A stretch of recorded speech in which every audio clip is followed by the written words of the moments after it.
এক নতুন জলবিদ্যুৎ প্ৰকল্পই উজনি অসমলৈ কঢ়িয়াইছে তীব্ৰ ভাবুকি অৰুণাচলৰ লোৱাৰ দিবাং ভেলী জিলাত নিৰ্মাণ হৈছে জলবিদ্যুৎ প্ৰকল্পটো জলবোমা তৈয়াৰ কৰা কাৰ্যক লৈ তীব্ৰ প্ৰতিক্ৰিয়া প্ৰকাশ কৰিছে অসম জাতীয়তাবাদী যুৱ ছাত্ৰ পৰিষদে এই বৃহৎ নদী বান্ধে উজনি অসমক নিমিষতে ধ্বংস কৰাৰ আশংকা ইয়াক কোনোপধ্যেই মানি লোৱা নহব বুলি হুংকাৰ দিছে এজেৱাইচিপিয়ে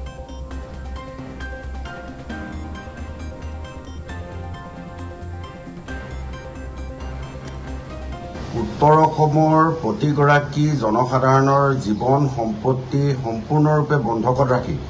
বৰ্তমানৰ কেন্দ্ৰীয় চৰকাৰখনে যি দিবাং ভেলী প্ৰকল্প নিৰ্মাণ কৰিবলৈ স্থিৰ কৰিছে তাক আমি অসম জাতীয়তাবাদী যুৱ ছাত্ৰ পৰিষদৰ তৰফৰ পৰা তীব্ৰ ভাষাৰে গৰিহণা দিছোঁ জাতীয়তাবাদী যুৱ ছাত্ৰ পৰিষদ যদিও বা উন্নয়নৰ বিৰোধী নহয় আমি এটা কথা স্পষ্ট কৰি দিব বিচাৰিছোঁ শেহতীয়াভাৱে ৰঙানদী জলবিদ্যুৎ প্ৰকল্প প্ৰায় 405 মেগাৱাট সম্পন্ন এটা জলবিদ্যুৎ প্ৰকল্পৰ এদিনৰ পানী এৰি দিয়াৰ ফলতে তাৰ দাঁতিকাষৰীয়া অঞ্চলৰ প্ৰায় দুগৰাকীকৈ মানুহৰ মৃত্যুবৰণ কৰিবলগীয়া হৈছে তাতে যি কৃষিভূমি বিস্তৰ পৰিমাণে আচলতে ক্ষতি সাধন মানুহৰ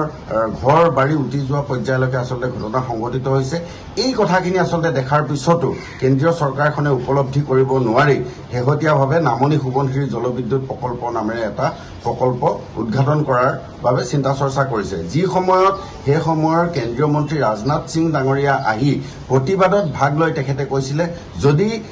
বিজেপি চৰকাৰ আচলতে শাসনলৈ আহে তেতিয়াহ'লে নামনি সোৱণশিৰি জলবিদ্যুৎ প্ৰকল্প আচলতে ভাঙি দিয়া হ'ব বুলি তেখেতে আচলতে ৰাইজক আশ্বস্ত কৰিব বিচাৰিছিলে আৰু শেহতীয়াভাৱে যেতিয়া তেওঁলোকে শাসনৰ বাগজৰিলৈ আহিলে দেখিবলৈ পোৱা গ'ল সম্পূৰ্ণৰূপে এটা ইউটাৰ্ণ মাৰি পেলাই তেওঁলোকে আচলতে বৃহৎ নদী বান্ধসমূহ আচলতে নিৰ্মাণ কৰাত হাত উজান দিছে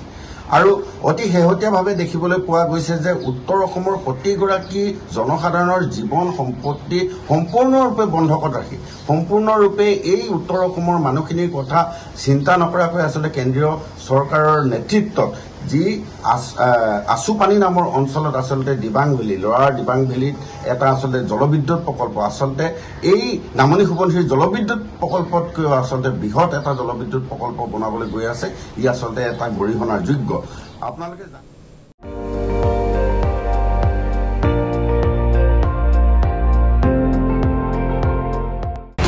আপুনি চাই আছে ND24 সৰ্বশ্ৰেষ্ঠ নহয় সৰ্বোত্তমৰ দৌৰত